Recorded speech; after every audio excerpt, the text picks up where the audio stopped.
Hello everyone, कैसे हैं आप सब। आई होप आप सब लोग ठीक होंगे, अच्छे होंगे। तो आज हम लोग अपना चैप्टर सेकंड स्टार्ट कर रहे हैं। ठीक है। चैप्टर सेकंड जो है वो हमारा कंज्यूमर बिहेवियर है। ठीक है।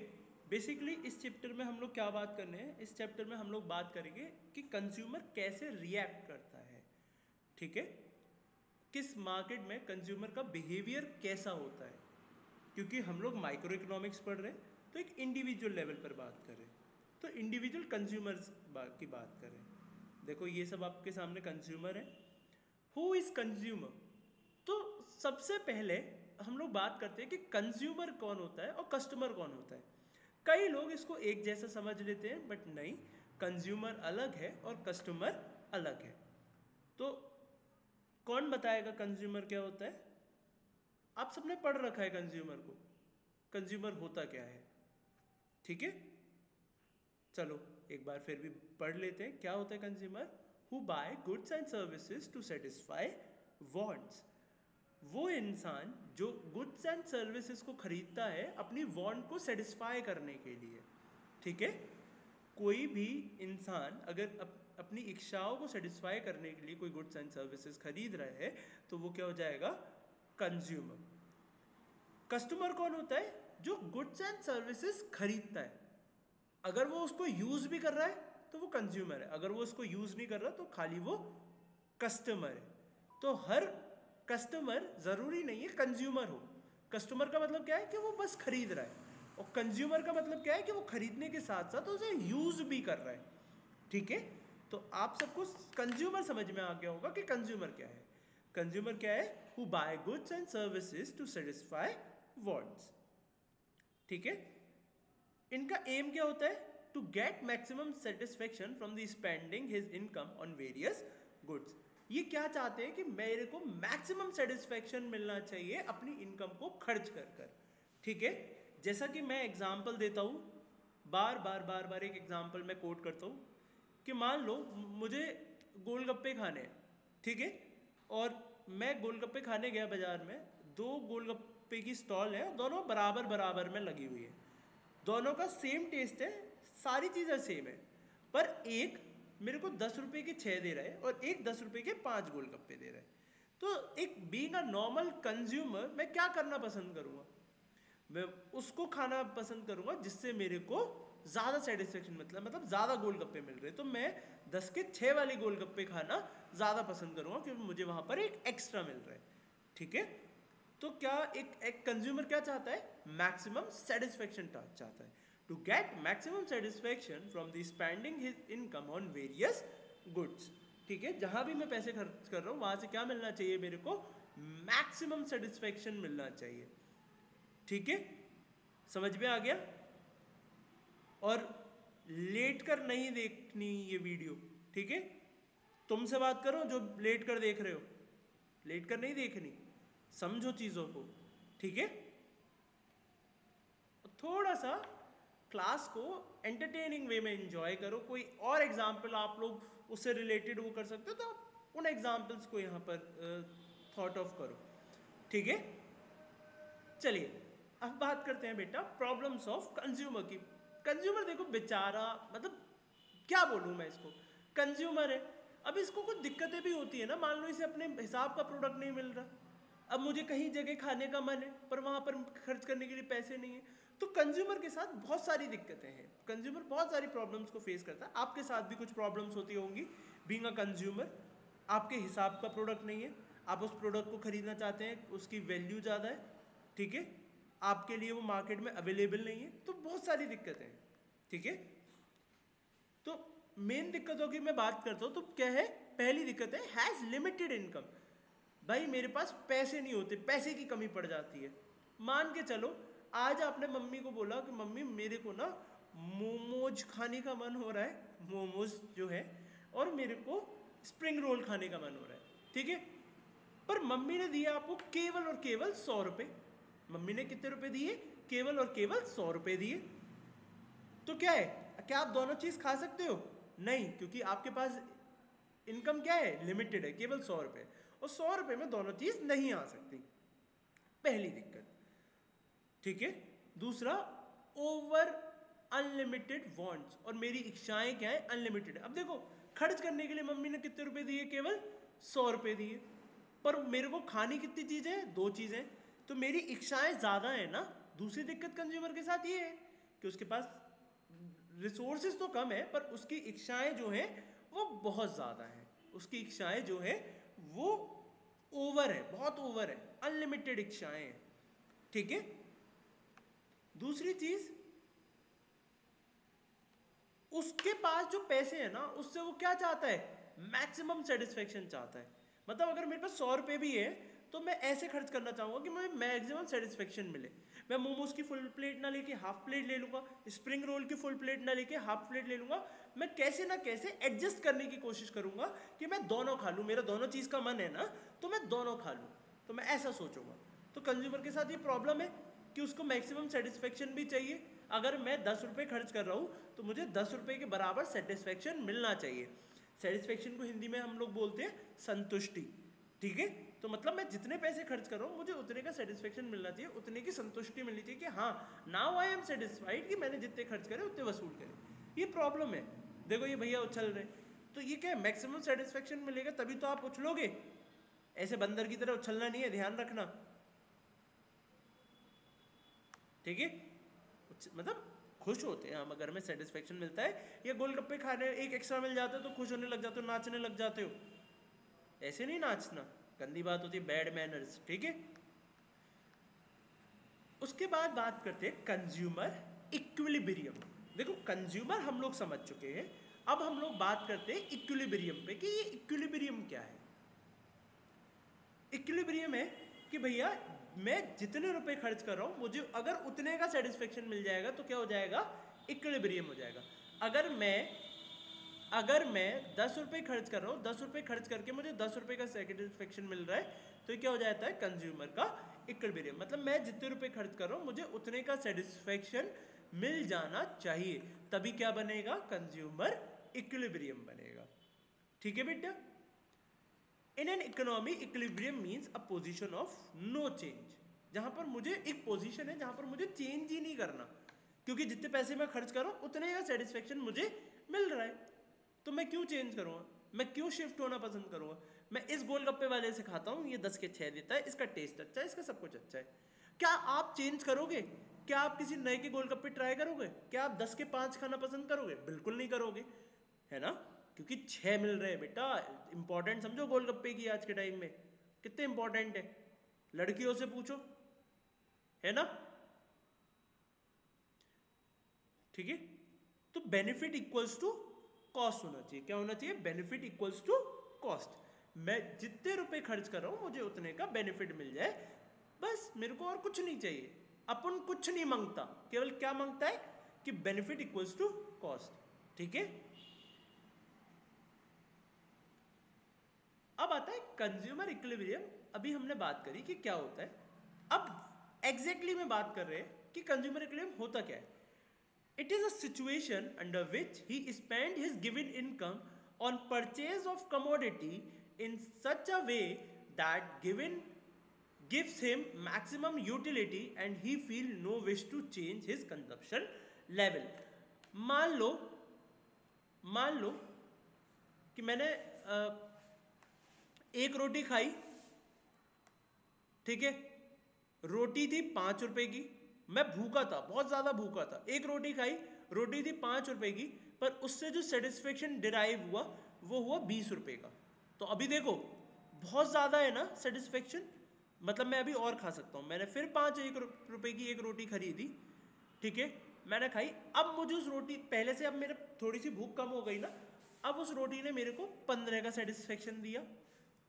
मैंने फिर एक और रोटी खाई, अब मेरे को 10 का सेटिस्फेक्शन मिला, फिर मैंने एक और रोटी खाई, फिर मेरे को 5 का सेटिस्फेक्शन मिला। अब देखो ये भी 5 और यहां पर भी 5, 5 रुपए की रोटी है, 5 रुपए का सेटिस्फेक्शन है। मतलब इसका मतलब क्या है, अब मेरा पेट भर चुका है 4 रोटी खाने के बाद, क्योंकि प्राइस बराबर सेटिस्फेक्शन हो चुका है। अगर मैं इससे आगे मूव करता हूं, मैं 5वीं रोटी खाना चाहता हूं, तो क्या हो जाएगा, दिक्कत हो जाएगी ना, आई विल वॉमिट आउट, ठीक है, नेगेटिव सेटिस्फेक्शन हो जाएगा। तो वो चीज़ जहाँ पर मुझे खर्च कर कर मैक्सिमम सेटिस्फेक्शन मिल रहा है, मैक्सिमम यूज हो रहा है और मेरा कोई मन नहीं है चेंज करने का, वो क्या हो जाता है, कंज्यूमर इक्विलिब्रियम। तो यहाँ पर इक्विलिब्रियम सिचुएशन क्या हो जाएगी, यहाँ पर इक्विलिब्रियम सिचुएशन होगी बेटा आपकी ये वाली। आई होप आप सबके समझ में आ गया होगा। अच्छा, तुम्हारे समझ में नहीं आया, हाँ तुमसे ही बात करो जो इधर उधर देख रहे हो, ठीक है, दोबारा समझते। एक ऐसी सिचुएशन जहां पर किसी इंसान को अपने पैसे के बराबर सेटिस्फेक्शन मिल रहा है, मतलब अगर मैं 5 रुपये खर्च कर रहा हूँ तो मुझे 5 रुपये का सेटिस्फेक्शन मिल रहा है, मैं 10 रुपये खर्च कर रहा हूँ तो मुझे 10 रुपये का सेटिस्फेक्शन मिल रहा है, तो मतलब मैं जितने खर्च कर रहा हूँ मुझे उतने का सेटिस्फेक्शन मिल रहा है। और अब मेरी कोई इच्छा नहीं है अपने सेटिस्फेक्शन को चेंज करने की या उस सिचुएशन को चेंज करने की, मैं वहाँ पर खुश हूँ। समझ में आ गया। पहली रोटी खाई थी 20 का सेटिस्फेक्शन, दूसरी रोटी खाई थी 15 का, तीसरी रोटी खाई थी 10 का, और फोर्थ रोटी में मेरा सेटिस्फेक्शन 5 का हो गया। तो रोटी भी 5 रुपये की, सेटिस्फेक्शन भी 5 रुपये का है, ठीक है। तो ये क्या हो गया, इक्विलिब्रियम सिचुएशन, और मैं अब इससे चेंज नहीं करना चाहूँगा। इसके आगे अगर इससे पहले रुक जाता तो मेरी भूख अभी भी है, इसके बाद में जाऊँगा तो आई विल वॉमिट आउट, तो दिक्कत हो जाएगी। तो ये एक परफेक्ट सिचुएशन है जहाँ पर रोटी जो है वो 5 रुपये की और सेटिस्फेक्शन भी 5 रुपये का है। आई होप क्लियर है, ठीक है। मूविंग नेक्स्ट, देखो ऐसी फीलिंग आनी चाहिए पैसा वसूल। क्या फीलिंग आनी चाहिए कि भैया मेरा पैसा तो वसूल हो गया। क्या फीलिंग आनी चाहिए, मेरा पैसा तो वसूल हो गया, ठीक है, ये वाली फीलिंग आनी चाहिए। कंज्यूमर बिहेवियर, कंज्यूमर बिहेवियर को पढ़ने के लिए हमारे पास दो अप्रोच है। कंज्यूमर कैसे रिएक्ट करता है ये जानने के लिए मेरे पास दो अप्रोच है। एक को मैं बोलता हूं यूटिलिटी अप्रोच और दूसरे को मैं बोलता हूं इंडिफरेंस कर्व अप्रोच, ठीक है। यूटिलिटी अप्रोच को कार्डिनल अप्रोच भी बोला जाता है और इंडिफरेंस कर्व, ऑर्डिनल अप्रोच को इंडिफरेंस कर्व अप्रोच भी बोला जाता है, ठीक है। देखो ये ध्यान रखना, कैसे याद कैसे कर सकते हो, एग्जाम टाइम तक भूल जाओगे, मेरी बात याद रख लेना। कैसे याद कर सकते हो, इनके दूसरे नाम पूछे जाते हैं, कैसे याद कर सकते हो, मैं आपको तरीका बताता हूं। देखो इधर से सी ले लो, ठीक है, और इधर से ओ ले लो, ठीक है, कार्डिनल और ऑर्डिनल। अब इसका दूसरा नाम ले लो, दूसरा नाम क्या है यू, और इधर का दूसरा नाम क्या है आई। तो देखो कार्डिनल के साथ यू आएगा, मतलब ए बी सी डी से स्टार्ट करो तो देखो सी पहले आता है और ओ बाद में आता है, ठीक है। और अगर मैं उल्टा चलता हूं तो यू पहले आता है, आई बाद में आता है, तो दोनों एक तरफ से आगे वाला नंबर और पीछे वाला नंबर, इधर से आगे से भी पीछे वाला नंबर और पीछे से भी पीछे वाला नंबर, ठीक है। तो सी के साथ यू आएगा और ओ के साथ आई आएगा। नहीं समझ में आया, अल्फाबेटिकल ऑर्डर में आप याद करो। देखो ए बी सी डी लिखते हैं तो सी पहले आता है, उसके बाद जाके कहीं ओ आएगा, तो कार्डिनल और ऑर्डिनल, ठीक है। अगर यूटिलिटी और इंडिफरेंस कर्व की मैं बात करता हूं तो क्या बात करूंगा, A alpha A B C D को उल्टा कर दो, मतलब जेड वाई एक्स उल्टा लिखो। उल्टा लिखने में यू पहले आएगा और आई बाद में आएगा, तो पहले वाले नंबर आते हैं कार्डिनल और यूटिलिटी, और दूसरे वाले क्या है, ऑर्डिनल और इंडिफरेंस कर्व, ठीक है। तो दो अप्रोचेज हैं, इनके नाम मैंने बता दिया और नाम को याद करने का तरीका। अगर इससे बेहतर तरीका आप लोगों के पास हो तो आप अपने तरीके से भी याद कर सकते हैं, ठीक है, उसमें कोई दिक्कत नहीं, आप अपना तरीका यूज करिए, ठीक है।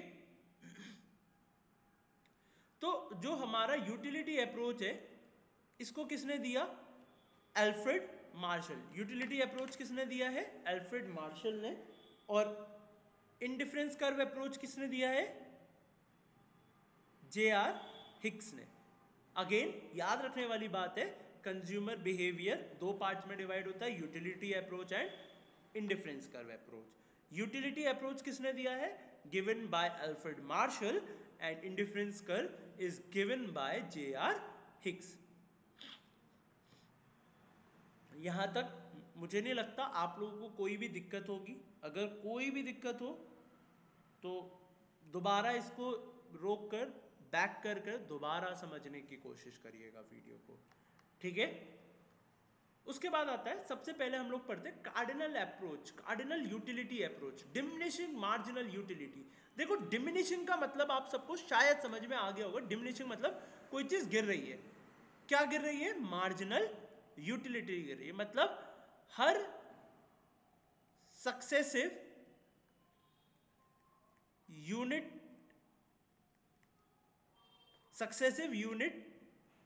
के इंक्रीज के साथ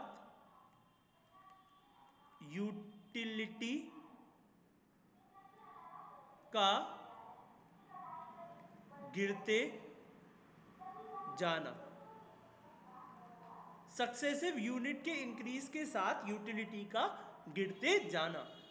जैसे जैसे मैं एक यूनिट की यूटिलिटी बढ़ाता जाऊंगा, एक यूनिट की वो कंजप्शन बढ़ाता जाऊंगा, वैसे वैसे मेरी जो यूटिलिटी होगी वो कम होता जाएगा, मेरा जो सेटिस्फेक्शन होगा वो कम होता जाएगा। अभी जो हमने एग्जाम्पल देखा था रोटी वाला, पहली रोटी खाकर मुझे 20 का सेटिस्फेक्शन मिल रहा था, दूसरी रोटी खा के 15 का, तीसरी रोटी खा के 10 का, चौथी रोटी खा के 5 का। तो जैसे जैसे मैं रोटी का कंजप्शन बढ़ा रहा था मेरी यूटिलिटी क्या हो रही है? कम होती जा रही है, ठीक है। तो क्या है? Diminishing marginal utility. Successive unit के इंक्रीज के साथ यूटिलिटी का गिरते जाना, ठीक है। आई होप आप सबको समझ में आ गया होगा। थोड़ा इन्वायरमेंट की आवाज़ का डिस्टर्बेंस आप लोगों को आ रहा होगा, एक्सट्रीमली सॉरी फॉर दैट, ठीक है।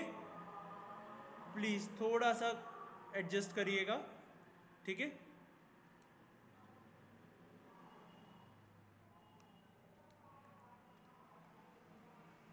As consumer consume more and more unit of a commodity, जैसे कंज्यूमर ज़्यादा और ज़्यादा कमोडिटी का कंजप्शन करता जाता है, his intensity of want goes on falling, वैसे वैसे उसकी इच्छाएं क्या होती जाती हैं? कम होती जाती हैं। End point is reach when he want no more unit of it, और एक टाइम ऐसा आता है उसे उससे ज़्यादा अब नहीं चाहिए, ठीक है। हम इसका एग्जाम्पल देखते हैं। देखो पहला बर्गर खाया, मेरे चेहरे के एक्सप्रेशन कितने अच्छे थे, ठीक है। दूसरा बर्गर खाया, चेहरे के एक्सप्रेशन हल्के से चेंज हुए, अब मैं दांत दिखा रहा हूँ ही, बस ऐसे वाले, ठीक है। देखो मजाक मत उड़ाना, मैंने बस करके दिखाया है तुम्हें, ठीक है। तीसरे पे ठीक है यार, अब बस ऐसे वाली फीलिंग आ गई कि यार ठीक है अब नींद सी आ रही है। चौथा बर्गर, भाई बिल्कुल हिम्मत नहीं है, बस खा लिया है, पेट फट जाएगा, ऐसी वाली चीज हो गई, ठीक है। पांचवा, यार मारेगा क्या, मतलब अब नहीं है यार, वाकई में नहीं हो पाएगा, ऐसी वाली फीलिंग है पांचवा बर्गर खाने के बाद। और अगर सिक्स्थ बर्गर खा लिया तो I will vomit out, sixth burger खा लिया तो आई विल वॉमिट आउट। तो देखो आप इमोजी के एक्सप्रेशन से पता लगा सकते हो सारे में, ठीक है। पहले बर्गर पर क्या सिचुएशन थी, दूसरे पे, तीसरे पे। तो जैसे जैसे मैं सक्सेसिव यूनिट बढ़ाता जा रहा हूँ, एक के बाद दो, दो के बाद तीन, तीन के बाद चार, चार के बाद पाँच, पाँच के बाद छः, वैसे वैसे मेरा जो सेटिस्फेक्शन है वो डिक्रीज होता जा रहा है। और एक टाइम ऐसा आएगा कि रेट बराबर सेटिस्फेक्शन, और लास्ट सिचुएशन जो आएगी वो क्या होगी कि सेटिस्फेक्शन नेगेटिव हो जाएगा, मतलब आई विल वॉमिट आउट, ठीक है। समझ में आया? अच्छा यहाँ पर भी ना अभी हमें बहुत सारी अजम्पशंस देखने को मिल रही है, मेरी बातों में मैंने बहुत सारी अजम्पशंस भी बोल दी हैं, ठीक है। वो अजम्पशंस के बारे में जब आएंगी तब बात करेंगे। आई होप यहाँ तक आप लोगों को क्लियर होगा, ठीक है। अब बात करते हैं law of diminishing marginal utility की। किसके बारे में बात कर रहे हैं बेटा हम लोग बात कर रहे हैं law of diminishing marginal utility. क्या होता है ये लॉ, क्या कहता है एक्चुअली में? इससे पहले आप मेरी एक बात याद रखिएगा, आप लोगों ने 9th स्टैंडर्ड में लॉ पढ़े थे साइंस में, Newton's first law, second law, third law, ठीक है। लॉ ध्यान रखिएगा, लॉ को आप चेंज नहीं कर सकते, आप अपनी लैंग्वेज में लिख कर नहीं आ सकते। एग्जाम में आपको कोशिश करनी है, कोशिश नहीं, मुझे चाहिए कि मेरे बच्चे 100% बुक वाली लैंग्वेज या जो लैंग्वेज मैं बता रहा हूँ वही लिख कर आए, क्योंकि लॉ को आप अपनी लैंग्वेज में ट्विस्ट एंड टर्न नहीं कर सकते। Law needs interpretation, law does not required communication. तो आपको लॉ को इंटरप्रेट करना है, कम्युनिकेट नहीं करना। अपनी लैंग्वेज में मत बना के लिख के आइएगा, गॉट इट। जो लैंग्वेज आपको पढ़ाई जा रही है, जो लैंग्वेज आपकी बुक्स में दे रखी है, आपको वही लैंग्वेज लिख कर आनी है। इस बात का खासा ध्यान रखिएगा और भूल ना जाइएगा, ठीक है। तो law of diminishing marginal utility क्या होता है? Law of diminishing marginal utility होता है when a consumer consumes more and more unit of a commodity, marginal utility with each successive unit diminishes। जैसे जैसे कंज्यूमर एक से ज़्यादा बढ़ता चला जाता है, उसकी मार्जिनल यूटिलिटी कम होती चली जाती है। मतलब एक रोटी के और बढ़ने से जो मेरी सेटिस्फेक्शन लेवल है वो कम होता जा रहा है, ठीक है। ईच सक्सेसिव यूनिट, हर सक्सेसिव यूनिट के साथ वो गिरता चला जा रहा है। तो ये क्या है? Law of diminishing marginal utility. दोबारा बोल रहा हूँ, वही लैंग्वेज, वही ऐसे ही याद करना है, ध्यान रखिएगा। When a consumer consumes more and more unit of a commodity, marginal utility with each successive unit diminishes. Got it? कोई दिक्कत? अरे दिक्कत है तो बता दो, शर्मा क्यों रहे हो? शर्माना नहीं चाहिए। हाँ हाँ, तुम सही बात करो, शर्मा जो रहे हो तुम। अच्छा, fundamental psychological law which operate universally. ये फंडामेंटल साइकोलॉजिकल लॉ है जो यूनिवर्सली ऑपरेट करता है कि भैया जैसे जैसे मैं ज़्यादा ज़्यादा ज़्यादा ज़्यादा खाता जाऊंगा, मेरा सेटिस्फेक्शन कम होता जाएगा। ये हर जगह ऑपरेट करता है। अब आप कहें सर मैं तो लंदन में गया था, वहाँ पर तो ऐसा हुआ नहीं। बेटा नहीं, हर जगह होगा। ये एक साइकोलॉजिकल लॉ है, एक फंडामेंटल लॉ है जो लगता ही लगता है। ऐसा थोड़ी ना उनका पेट कोई एक्स्ट्रा होता है कि एक पेट साइड में लटक रहा है, ऐसा थोड़ी ना होता उनके साथ। पेट तो उनका भी एक ही है ना, एक टाइम बाद उनका भी तो पेट भर जाएगा। सर मैं तो खली हूं। अरे बेटा तुम खली हो, खली का भी तो पेट भरेगा, ठीक है। समझ में आ गया? कोई दिक्कत? आई होप कोई दिक्कत नहीं होगी आपको। चलिए उसके बाद मूविंग नेक्स्ट, जनरल अजम्पशन। मैंने बताया था कि मैं कुछ अजम्पशंस भी अभी डिस्कस करूंगा, तो इसमें हमने क्या क्या अजम्पशंस के बारे में बात करी है वो देख लेते हैं, ठीक है। तो सबसे पहला अजम्पशन क्या है? Continuous consumption. ऐसा नहीं है एक बर्गर अब खा लिया, एक बर्गर दोपहर में खा लिया, एक शाम को खा लिया, तो भैया आपका सेटिस्फेक्शन बना रहेगा, आप और 10 बार खा लोगे, ऐसे नहीं। ये हम तब बात करें जब मैं कंटिन्यूस कंजप्शन कर रहा हूँ, जब आप रोटी लगातार खा रहे हैं, जब आप बर्गर लगातार खा रहे हैं, तो आपका कंजप्शन कैसा है? कंटिन्यूस कंजप्शन है। कंजप्शन कैसा है आपका? कंटिन्यूस कंजप्शन है, ठीक है। There should be continuous consumption with any interruption, with any interruption, कोई इंटरप्शन नहीं होना चाहिए, continuous consumption. Utility is cardinally measurable. भैया सेटिस्फेक्शन, मुझे ये खा के कितने का वो मिला? अरे 100 रुपए की संतुष्टि मिली। ये कैसे? क्या हम सेटिस्फेक्शन को नंबर में मेजर कर सकते हैं? बेटा नहीं की जा सकती। तो यहां पर हम एज्यूम करके चल रहे हैं कि utility is measurable, utility is cardinally measurable, पर हकीकत में ऐसा नहीं है। We are assuming the utility can be measured in cardinal number such as 1 2 3 4 5 6 7 N, कोई भी नंबर हो सकता है। तो मेरे को खा के यार बहुत संतुष्टि मिली। बहुत कितनी? 10 रुपए की, 10 किलो, 10 ग्राम। अच्छा, ये जो मैं बार बार बोल रहा हूं, मैं बोल रहा हूं आपको 10 किलो, 10 ग्राम, 10 लीटर, 10 किलोमीटर, ये सब क्या है? इसकी यूनिट है। तो यूटिलिटी जब हम मेजर कर रहे हैं नंबर्स में, तो इसकी यूनिट क्या होगी? तो इसकी यूनिट होगी बेटा यूटिल्स, जो कि आप अभी आगे पढ़ेंगे, ठीक है। तो इसको मेजर करने के लिए हमने एक यूनिट बनाई, उसको हमने क्या बोला? यूटिल्स, ठीक है। तो अभी ये हम लोग एज्यूम करके चल रहे हैं कि हम क्या कर सकते हैं? यूटिलिटी को मेजर कर सकते हैं। Got it? उसके बाद रैशनैलिटी, मैंने बताया था ये वाला एजम्पशन हर जगह लगेगा।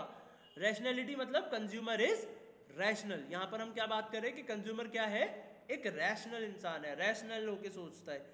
ऐसा नहीं मेरी मर्जी, मैं तो खाऊंगा चाहे कुछ भी हो जाए, ऐसा नहीं। एक नॉर्मल कंज्यूमर की तरह आप लोगों को सोचना है। कंज्यूमर क्या होना चाहिए, कंज्यूमर रैशनल होना चाहिए। कंज्यूमर क्या होना चाहिए, कंज्यूमर रैशनल होना चाहिए। कंज्यूमर क्या होना चाहिए, कंज्यूमर रैशनल होना चाहिए। आई होप इतनी बार मैंने बोल दिया कि समझ में आ गया होगा। The aim of consumer should be to get maximum satisfaction. ऐसा नहीं है कि भैया मेरे पे बहुत पैसा है, मैं 10 रुपए का एक गोलगप्पा भी खा सकता हूँ। भैया नहीं, हम ऐसा नहीं सोचते। मैं तो वो खाऊंगा जो 10 के 6 देगा। मैं तो अपनी बता रहा हूँ, आप सब अपना अपना देख लेना, है ना। डिमिनिशिंग मार्जिनल यूटिलिटी, ये भी अजम्पशन है कि हर सक्सेसिव यूनिट के साथ यूटिलिटी क्या होती है, गिरती चली जाती है। मैंने बोला ना कि साइकोलॉजिकल फंडामेंटल लॉ है। Marginal utility obtained from consumption of good diminishing continuously as its consumption is increase। हो सकता है कुछ चीज को खा के आपको और ज्यादा खुशी मिले, आपको और अच्छा लगे, इसके बाद एक और बार होना चाहिए और अच्छा लगे, तो हो सकता है। कहीं ऐसा अजम्पशन ऐसा पॉसिबल नहीं है। अब कोई आकर कह दे कि भैया मैं तो इसके बाद एक और खा रहा हूं तो मुझे और ज्यादा सेटिस्फेक्शन मिल रहा है, हो सकता है उसके केस में हो। तो इसीलिए हम क्या कर रहे हैं, उसको एज्यूम कर रहे हैं कि मार्जिनल यूटिलिटी गिरती ही गिरती है। ठीक है, diminishing marginal utility. I hope समझ में आ गया होगा। कोई ऐसा इंसान अगर ये कह रहा है कि भैया मैंने अभी केक खाया था, उससे मुझे 20 रुपए का सेटिस्फेक्शन मिला, अब मैंने खाया तो 30 रुपए का हो सकता है उसे केक अच्छा लगता हो तो दूसरे में उसे बहुत ज़्यादा अच्छा लगा हो कुछ, या दूसरे में उसके में कुछ एक्स्ट्रा चीज़ पड़ के आ गई हो जो पहले नहीं थी। ठीक है, हो सकता है, पर जनरल केस में नहीं होगा, इसलिए हम क्या कर रहे हैं, उसको एज्यूम करके चल रहे हैं। ठीक है, उसके बाद स्टैंडर्डाइज कमोडिटी। कमोडिटी क्या है, स्टैंडर्ड है। अब मैं मान लो रोटियों की बात करूं, तो रोटी का साइज जनरल आपके यहाँ कोई बनता है। अब जब मैंने यहां पर पढ़ने की बात करी तो आप इतनी छोटी छोटी रोटी बना रहे हो इसके कंपैरिजन में, तो जाहिर सी बात है आप ज्यादा रोटी खा जाओगे, ये लॉ एप्लीकेबल ही नहीं हो पाएगा आपके ऊपर। तो आपको क्या करना पड़ेगा, कमोडिटी का जो साइज है वो स्टैंडर्ड रखना पड़ेगा। स्टैंडर्डाइज कमोडिटी, कमोडिटी स्टैंडर्ड होनी चाहिए। ऐसा नहीं है कि अभी तक आप 1 लीटर दूध पी रहे थे, मैंने कहा कितने लीटर दूध पी सकते हो, तो आपने क्या करा, मैंने कहा मैं 6 पैकेट पी सकता हूँ, तो 6 पैकेट मेरे लिए क्या हो गया, 6 लीटर हो गया। आपने उसकी डेफिनेशन ही बदल दी, आप आधा लीटर का पैकेट ले आए। ठीक है, तो भैया नहीं हो सकता ना, आप स्टैंडर्ड सेट करिए कि आप 1 लीटर वाली पी रहे हैं, आप आधे लीटर वाली पी रहे हैं। स्टैंडर्डाइज कमोडिटी होनी चाहिए। पहले मैंने 1 लीटर की पी ली, फिर मैंने आधे लीटर की पी ली, फिर 1 लीटर की पी ली, ऐसे नहीं हो सकता। एक स्टैंडर्ड आपको सेट करना पड़ेगा। ठीक है, आई होप अजम्पशन सबको क्लियर हो गए होंगे।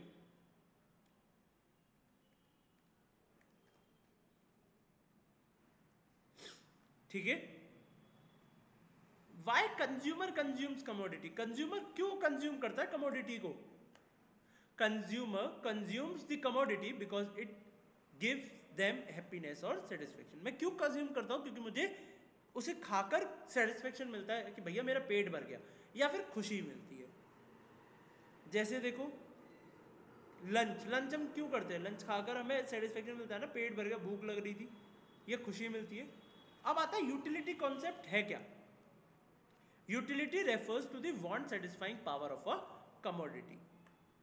भाई किस चीज की कितनी यूटिलिटी है, वो कैसे पता पड़ेगी कि इस कमोडिटी के पास कितनी पावर है मेरी वांट को सेटिस्फाई करने की। समझ रहे हो, अगर समझना, बहुत गौर से समझना, वांट सेटिस्फाइंग पावर, तो उसकी जरूरत होती है ना। अब मान लो मेरे पास अगर आप सिगरेट रखोगे, तो मैं तो पीता नहीं हूं, तो मेरे लिए मेरे रेस्पेक्ट में उसकी वांट सेटिस्फाइंग पावर नहीं है ना, वो मेरी वांट को सेटिस्फाई नहीं कर सकता, तो मेरे लिए क्या हो गया, उसकी यूटिलिटी जीरो हो गई। ठीक है, देखो cloth has the utility for us because we can wear it, क्योंकि हमें कपड़े पहनने इसलिए हमें उसकी जरूरत है। अगर मुझे कपड़े पहनने ही नहीं है तो मेरे लिए कोई बेकार चीज़ है, वो मेरी वांट ही सेटिस्फाई नहीं कर सकते। तो utility means want satisfying power, मुझे उसकी ज़रूरत कितनी है। Pen has a utility, who can write with it. भाई जो पढ़ लिख सकता है उसी को तो पेन की ज़रूरत पड़ेगी, उसी के लिए तो वो ज़रूरी है। अब जिसको पेन लिखना ही नहीं आता वो पेन लेके करेगा क्या, उसके लिए उसकी यूटिलिटी ज़ीरो है ना। तो person to person utility depend करती है, ये आप सब समझ गए होंगे, ठीक है। उसके बाद बात करते हैं हम लोग यूटिल्स की। यूटिल्स क्या होता है? यूटिल्स एक इमेजिनरी यूनिट है टू मेजर यूटिलिटी। यूटिलिटी को मेजर करने के लिए हमने एक इमेजिनरी यूनिट बना दी, जिसको हमने क्या नाम दिया है बेटा? जिसको हमने नाम दिया है utility. Got it? I hope सबको यहां तक क्लियर होगा, कोई दिक्कत तो नहीं है बेटा? दिक्कत हो तो पूछ लेना, ठीक है? नहीं तो क्लास बैक कर देख लेना दोबारा से, ठीक है? टाइम वेस्ट न को करना, समझी गए मोटा भाई? अरे मोटा बहन भी तो देख रही है। मोटा बहन मतलब मैं मोटा नहीं बोल रहा, बॉडी शेमिंग नहीं कर रहा। मोटा बहन मतलब बड़ी बहन। मालूम है सब समझदार हो तुम लोग, दिख रहा है सबकी शक्लों पे। अब आते हैं कैरेक्टरिस्टिक्स ऑफ यूटिलिटी। यूटिलिटी की कैरेक्टरिस्टिक्स क्या है? कैरेक्टरिस्टिक मतलब चरित्र वर्णन। क्या है utility? Utility is relative term. Utility क्या है? Relative term. क्यों? मैंने बताया था person to person, place to place, time to time utility बदलती रहती है। जिस टाइम जिस चीज़ की ज़रूरत है उस टाइम उसकी यूटिलिटी है ना। अब आप गर्मियों में सर्दी के कपड़े बेचोगे तो कोई खरीदेगा? यूटिलिटी ज़ीरो है। Time utility, person to person मैंने बताया था, सिगरेट वाला पेन वाला एग्जाम्पल। प्लेस यूटिलिटी, अब भैया आप हाईवे पे एक पूजा के लिए शॉप खोल लो जहां पर आप नारियल, फूल माला और ये बेच रहे हो, क्या चलेगी? भैया हाईवे पे क्यों चलेगी? इंसान सीधे निकलेगा, आपसे माला खरीद के वो करेगा क्या? आपसे अगरबत्ती धूपबत्ती खरीद के करेगा क्या? और यही शॉप मैं मंदिर के बाहर खोल दूँ तो वहाँ उसकी ज़रूरत है। तो place to place utility differ करती है, it is a relative term. I hope आप सबको यहाँ तक समझ में आ गया होगा। Utility subjective term, it can not be measured. हमने बताया था जनरली यूटिलिटी मेजर नहीं कर जा सकती, but for the sake of convenience, हमने अपनी कन्वीनियंस के लिए हमने ये माना है, हमने ये एज्यूम किया है कि यूटिलिटी मेजर की जा सकती है यूटिल्स में, और ये हमने अभी एजम्पशन में भी देखा था। तो यूटिलिटी सब्जेक्टिव टर्म है, बट हमने अपने एजम्पशन के लिए मान लिया है कि मेजर की जा सकती है, और इसको हमने एक यूनिट भी दे दी है, जो क्या बोल दिया है हमने? यूटिल्स बोल दिया है, ठीक है। Utility is not essentially useful. Utility essentially useful नहीं है। Higher utility does not mean greater usefulness. उसकी जरूरत ज्यादा है इसका मतलब ये नहीं है कि वो बहुत यूजफुल चीज है। भाई देखो सिगरेट की यूटिलिटी सिगरेट पीने वाले के लिए बहुत ज्यादा है ना, बट क्या सिगरेट यूजफुल चीज है? नहीं, उसके लिए होगी, बाकी किसी के लिए नहीं है। तो किसी चीज की यूटिलिटी ज्यादा होना ये नहीं बताता कि ये ज्यादा यूजफुल चीज है। नहीं, ऐसा नहीं है। Utility is something different and usefulness is something different. Utility उसको मेरी इच्छाओं को खत्म करने की कितनी पावर वो रखता है, और यूजफुलनेस कितना जरूरी चीज है वो। तो क्या सिगरेट जरूरी चीज है? नहीं, पर यूटिलिटी है। किसके लिए? जो पीता है उसके लिए। पर यूजफुल तो चीज नहीं है ना, बेकार चीज है। समझ गए होगे आप लोग, समझदार काफी हो तुम, दिखता है शक्ल से, ठीक है। अब बात करते हैं कंसेप्ट ऑफ यूटिलिटी की। तो इसकी बात हम लोग अपनी नेक्स्ट क्लास में करेंगे, और आई होप आप सबको यहाँ तक मेरी सारी बातें समझ में आई होंगी। बेटा आप लोग ऐसे ही जुड़े रहिएगा, कोई भी दिक्कत हो पूछिएगा, ठीक है, एंड ढंग से पढ़ाई करिएगा, ठीक है। And I am here to support you, मैं आपको हर तरीके से सपोर्ट करने के लिए रेडी हूँ। और ये क्लास आपको जब मिलेगी तब आपको पता होगा कि एग्जैक्टली मैंने ये क्लास क्यों रिकॉर्ड करी है, ठीक है।